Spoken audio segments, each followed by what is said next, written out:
Hello, creative people. Thanks for tuning into Melody or Witchcraft. I'm your host, Catherine Petricelli. On the podcast, we hear a poet read a work of their own and an Emily Dickinson poem of their choosing that contributed to their work. We discuss poetry, Dickinson, the fluidity of time, and the scope and sources of creative inspiration. The past is such a curious creature, Dickinson wrote. Join us to find out how it can teach us about our now. How dreary to be sound. It feels a shame to be alive when men so brave are dead.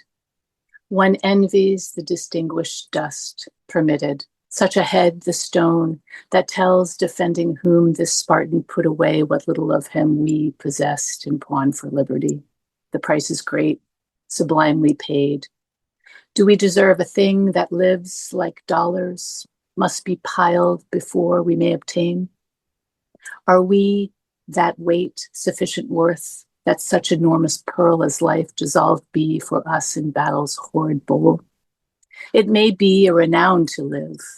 I think the man who die, those unsustained saviors present divinity.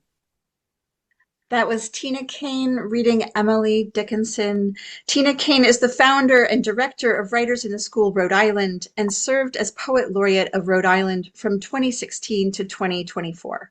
Her books include Dear Elena, Letters for Elena Ferrante, Body of Work, and Year of the Murder Hornet. She's also published 2 verse novels for young people, Alma Press's Play, and Are You Nobody Too, which we will hear excerpts of today, and is co-host with Joey Sweeney of the forthcoming podcast, Stay Free. Welcome, Tina. Thanks for being here. Thank you so much for having me. What a pleasure. So you have picked a powerhouse of a poem to kind of get going on here. And I feel like with that poem is gone the kind of oblique Dickinson, the puzzling Dickinson that lots of folks complain about the difficulty of. She is kind of laying it bare here, very straightforward.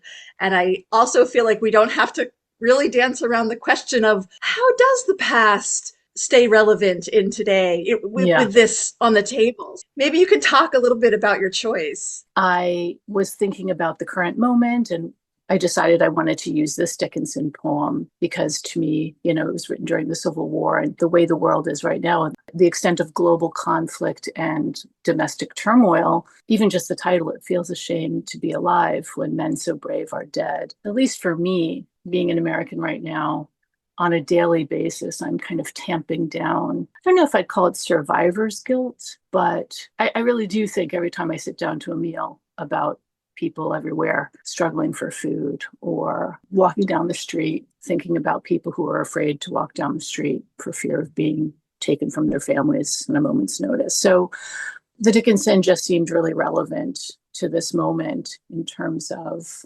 reflecting on what other people have lost or stand to lose, whether it's on the battlefield or just trying to live day to day in their countries. Right.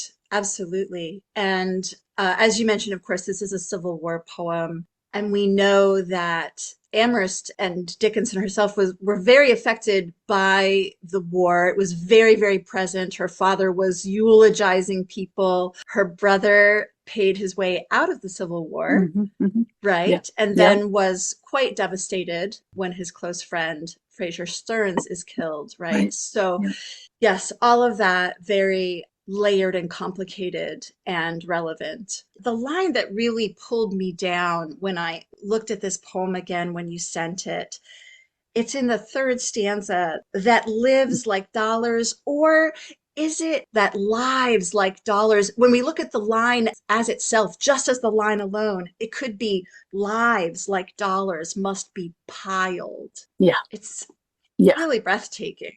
Yes. When you think of the Civil War, the tremendous cost of human life, and at what price, and for what? Wow. So I wonder if you could share a little bit about what draws you to Dickinson in terms of craft. Well, I think if I studied Dickinson at all, I studied it very fleetingly, in a survey of American literature as an undergraduate. So I think that, I always say that whatever I know about craft or whatever I know about writing poetry, I learned from reading. I have the complete poems of Emily Dickinson that my dad gave me when I was in high school. And I had forgotten that my father had given this to me. But when I was about to write Are You Nobody Too, I pulled it out so that I could just reread all of Dickinson and then try and figure out how I was going to approach integrating Dickinson into a like a YA middle grade novel. But the inscription that my father wrote, it's right here in this jagged Oh handwriting. my gosh. My darling daughter, in a poem, Tennyson cried out for the touch of a vanished hand and the sound of a voice that is still. I feel a little like Tennyson right now without my daughter because I had just gone to college.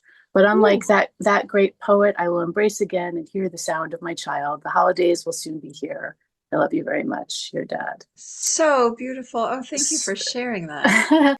So when I think about craft and I think about Dickinson in my own work, I think it was almost natural that I gravitate towards her because as a teenager, I was a big letter writer. One of my best friends and I, we had a written correspondence, through snail mail as teenagers in high school. Even though we saw each other every day during school and after school, we would also send each other letters in the mail. And that we had this whole other mode of communicating in letters. And then discovering Dickinson, the poems, but also knowing that she was a prolific letter writer. I mean, among most people of her generation who could write, Sure. that was the primary form of communication with those. But most people didn't write potentially 10,000 letters. Yeah. Yes. And yet what I will say when we think about the Civil War, what's so fascinating, and we learn this from like something like the Ken Burns documentary, in which there's so many letters from the front to people at home, soldiers writing to their families. And, these were kids who were farmers, who were not educated like Dickinson was, but these beautiful, important letters. But so anyway, she put the idea of letter writing in the context of being a poet.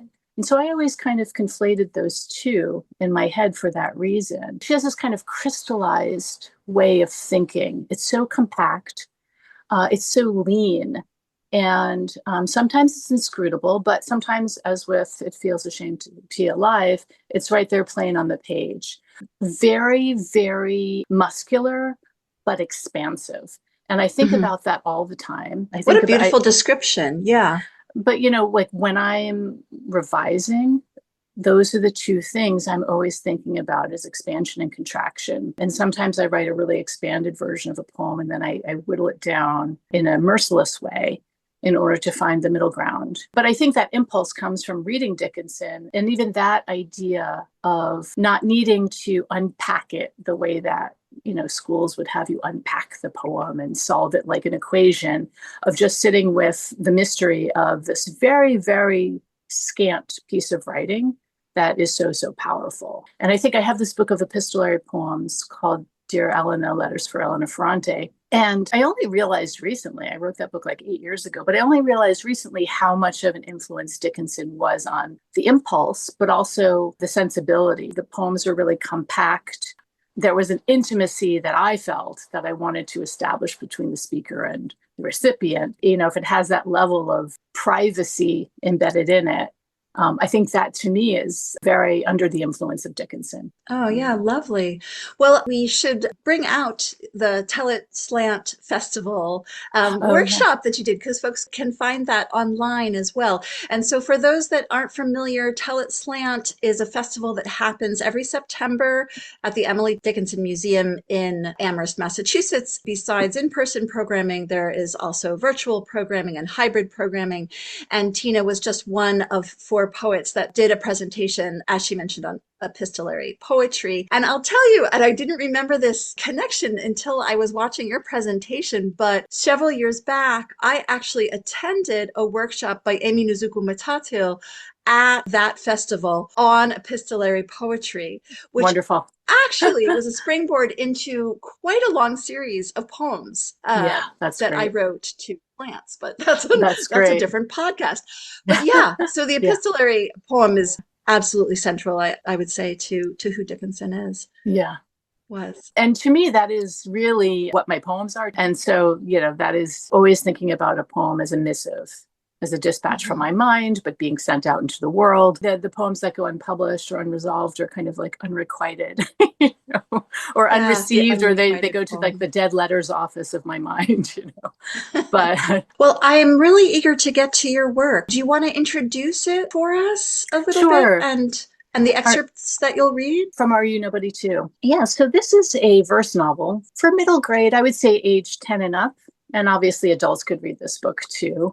It is the story of a 13-year-old girl named Emily, and she is Chinese American. She was adopted, being raised by a Caucasian couple in New York City's Greenwich Village. It's contemporary, it's waning pandemic. So she's coming off of a year of Zoom learning. Her mother's an American literature professor. Her father is a photojournalist who lost his job during the pandemic because they could no longer afford to send her to the little Montessori school in her neighborhood that she once went to. They enroll her in a public school in New York City's Chinatown, thinking that this will be great because of her heritage. She can connect with the culture and learn the language because it's an immersion school and so forth. They don't realize that she is a Chinese girl being raised in a completely different milieu than the students who are mostly recent immigrants or first generation attending school in Chinatown who speak Chinese, are living in Chinatown. It's a little bit of an exploration around identity in terms of what is it like to look like everybody else, but not feel like everybody else. And I think about those things oftentimes around identity. My first novel in verse, Alma Press's play, was on the face of it largely autobiographical in the sense that the character is half Chinese like me.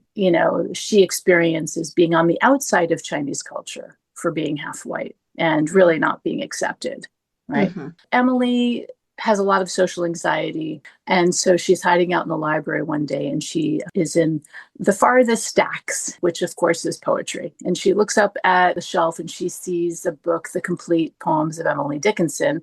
And she seizes upon it because her name is Emily. And then she starts digging into it and starts using the actual book as a little bit of an armor. She carries it around, hugging it to her chest. I've done that. Yes. Everybody who's a writer, I think, has done that.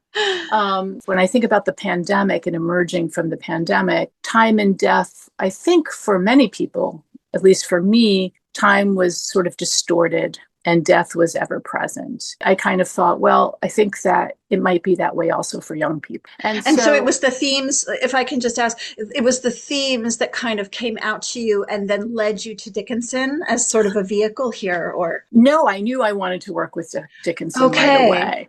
I knew I wanted to do that right away. The thing for me that was an interesting thing to try and balance was Dickinson in the ensemble can be real. She's a genius and she could be really inscrutable, mysterious, lofty and dark and wickedly humorous. Yes. But how to incorporate her work into a book for young people that is not too dark and too difficult to understand, but not give Dickinson short shrift.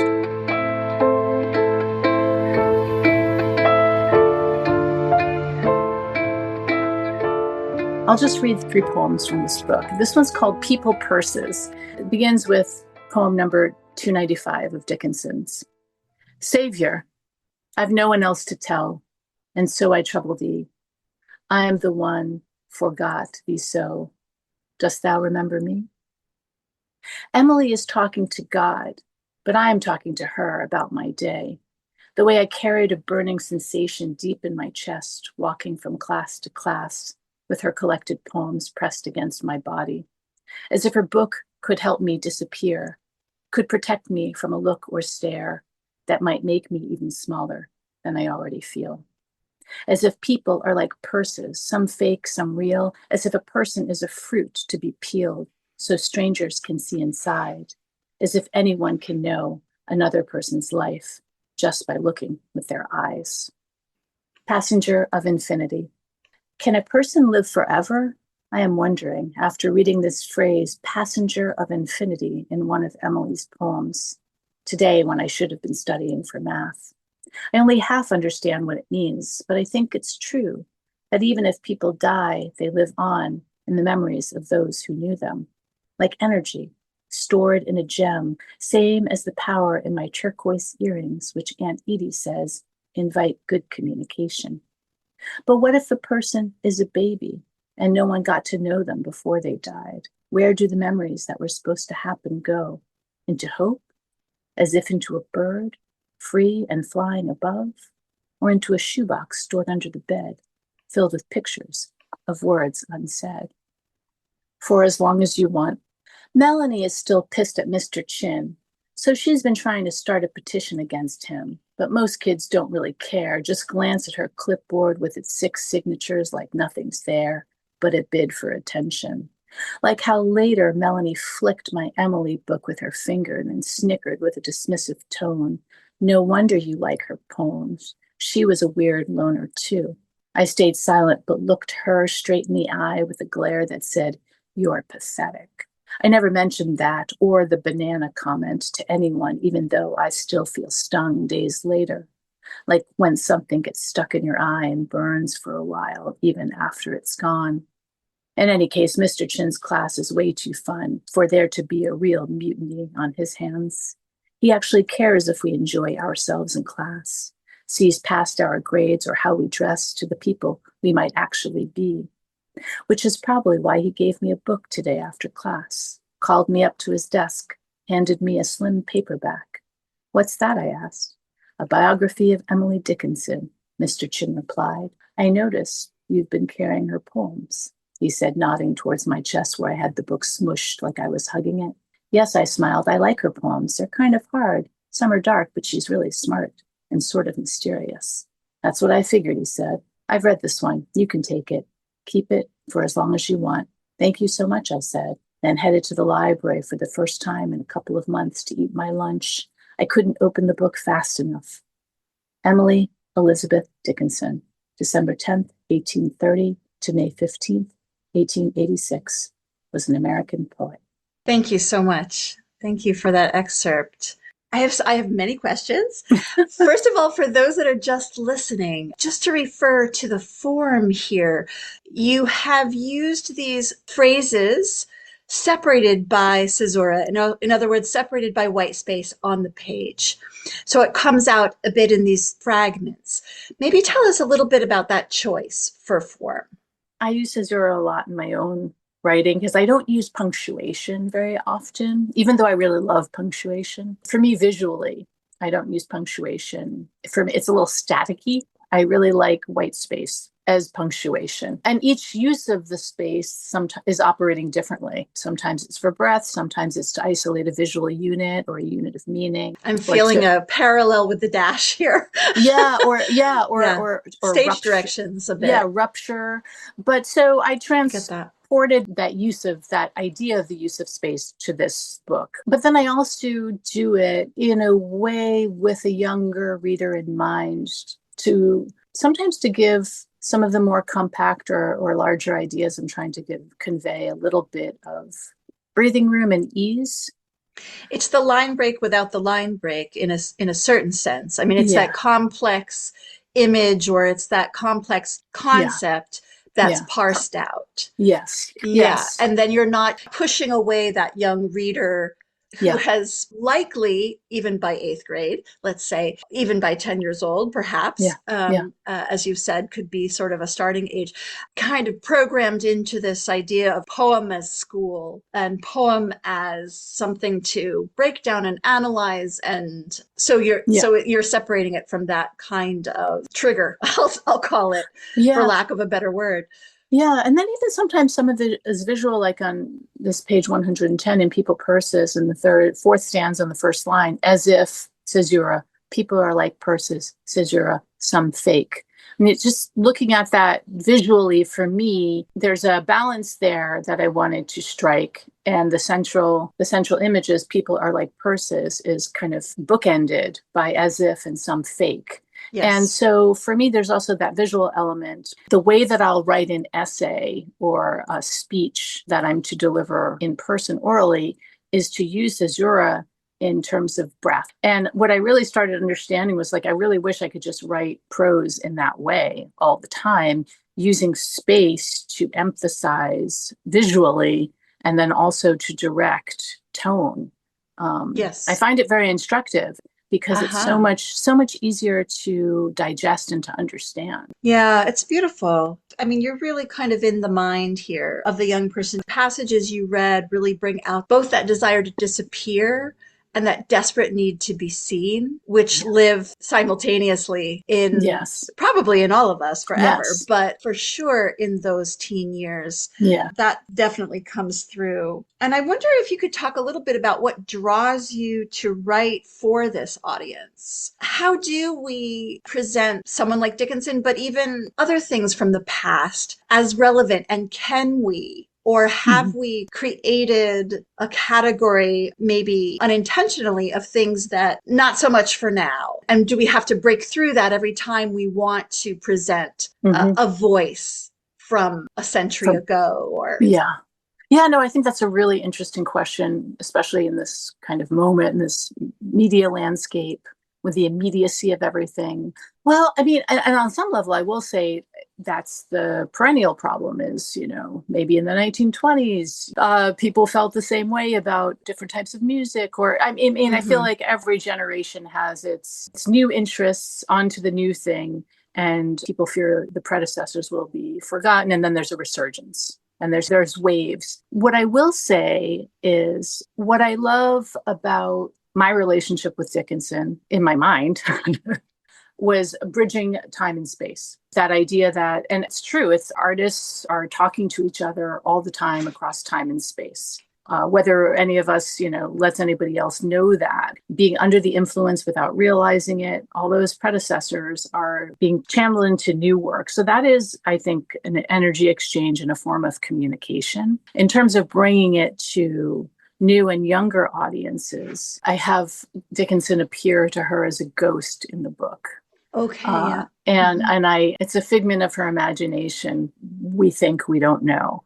But I liked that idea because also with adoption, there's also something called Ghost Kingdom, which is what adopted people sometimes think of the family they did have before the family they have now. That kind of walks alongside them as ghosts of a past they didn't really know necessarily. And so I thought about Emily Dickinson as a ghost, but not in the scary way, just as a presence that is maybe guiding, maybe overseeing, or maybe just prodding and inspiring. But I think of other writers in my life, dead or alive, who I either knew or didn't know, as kind of in the wings of what I'm doing and me consulting upon them. Absolutely. Dickinson lives in the work, so she's not dead to me.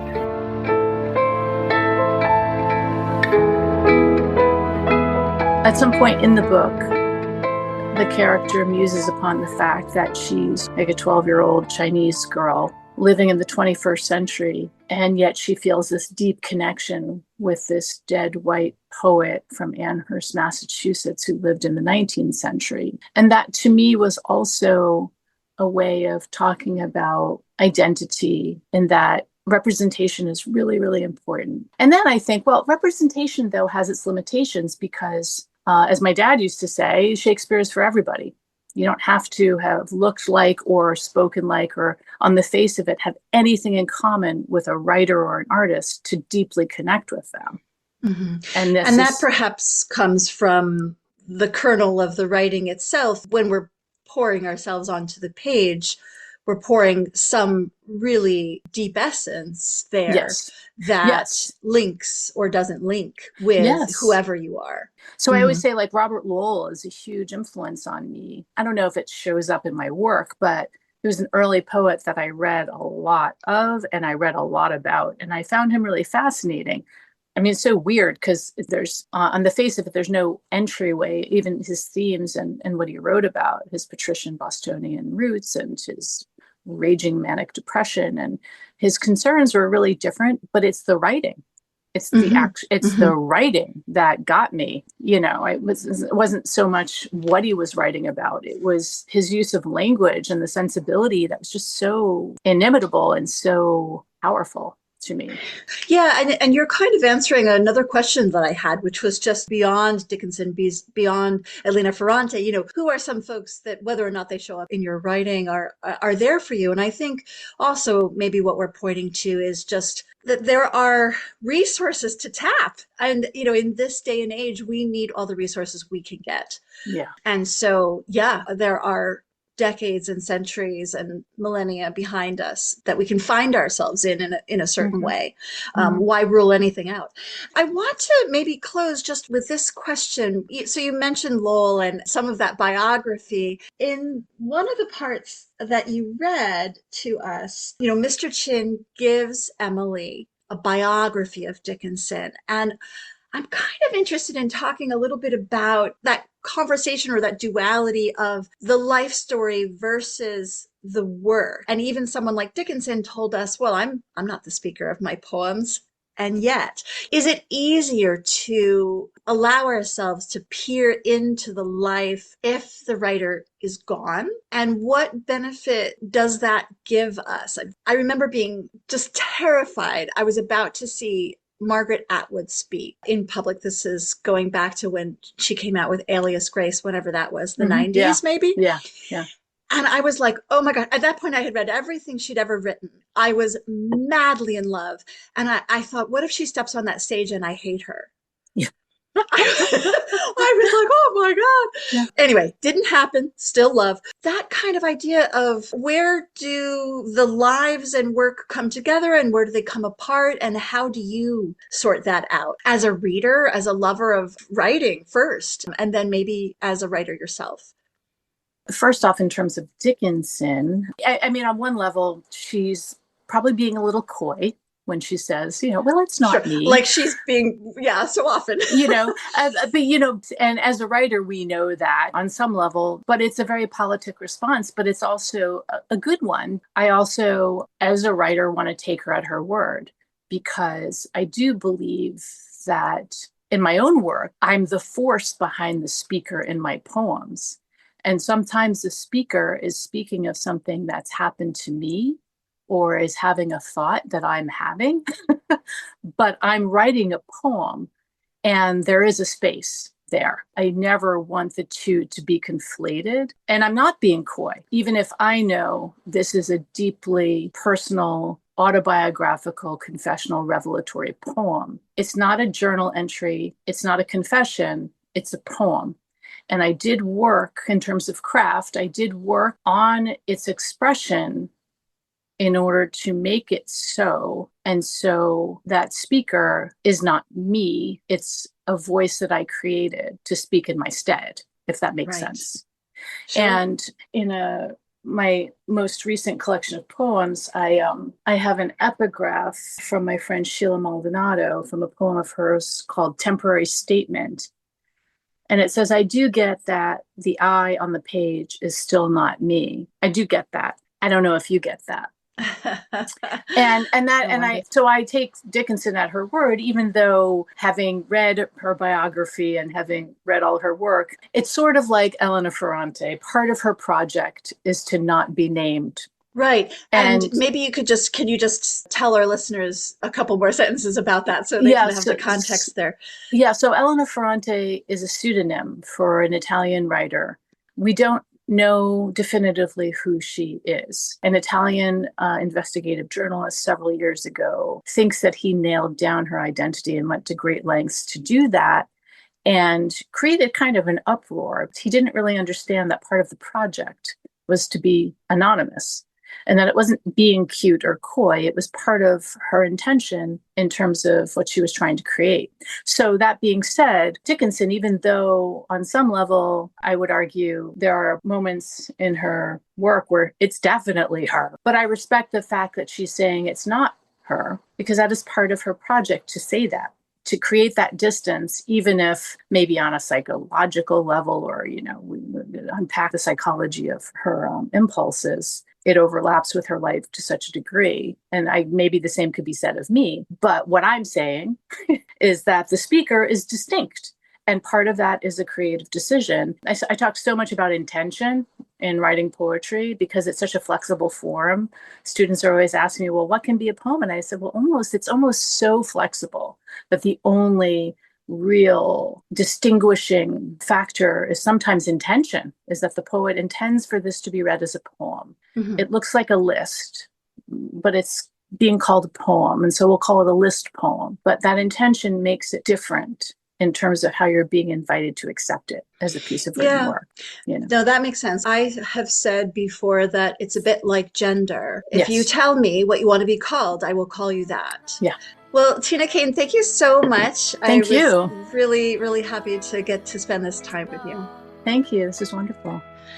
So thanks for being with us today on Melody or Witchcraft. You can find out more about today's guest by going to tinacane.inc. That's TINACANE.INK.